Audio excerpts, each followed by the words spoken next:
The Ottoman Empire, the indicator, summarized the increased global exchanges among world societies using the Crusades as a major turning point. Objective: students should be able to explain trade of the Ottoman Empire. The essential questions: why do people trade? How does geography shape society? Guiding questions: how did the Crusades change global trade? Why did trade? Why was trade important to the Ottomans? Populations began to look beyond their immediate communities and to the larger world of trade and commerce with non-Europeans, continuing to increase global exchanges among societies.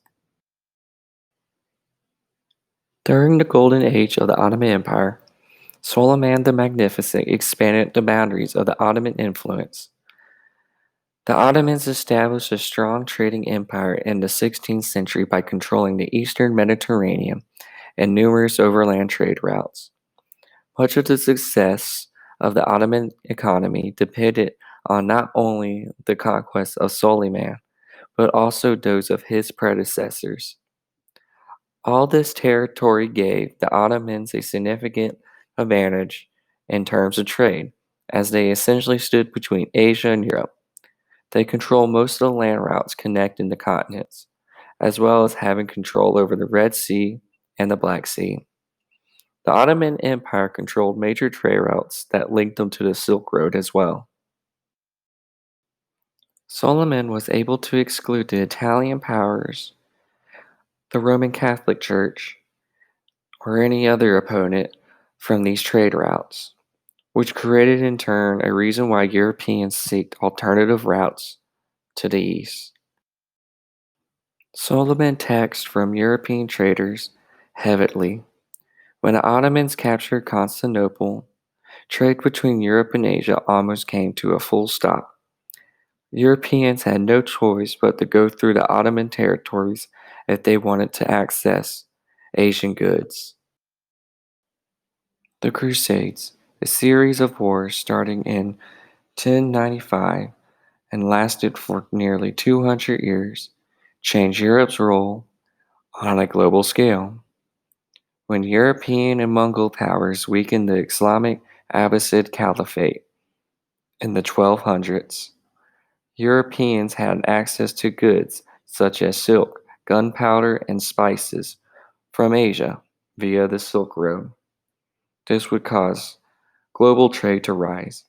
However, Muslim nations and ethnic groups, notably the Seljuk Turks, founders of the Ottoman Empire, retaliated against Christian majority nations and were sure to capitalize on their geographic advantages by levying hefty taxes.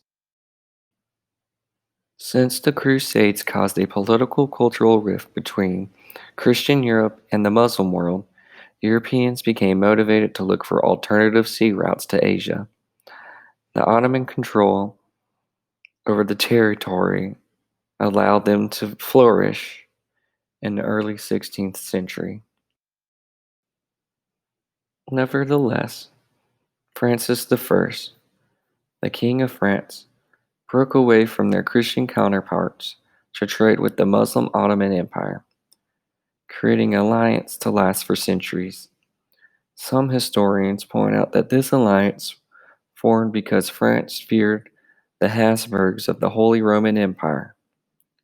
France claimed this alliance was to protect Christians under the Ottoman Empire. However, the Islamic Empire was not persecuting non-Muslims. Eventually, the Ottoman Empire would be in a state of decline once the age of exploration commences. Colonization of the Americas and India made goods much cheaper for European consumers. Maritime trade outside the trade routes that the Ottoman controlled destroyed their empire's tax revenue. Trade competition contributed to the economic problems in the Islamic State, thus exacerbating the destruction of the empire in the 1900s.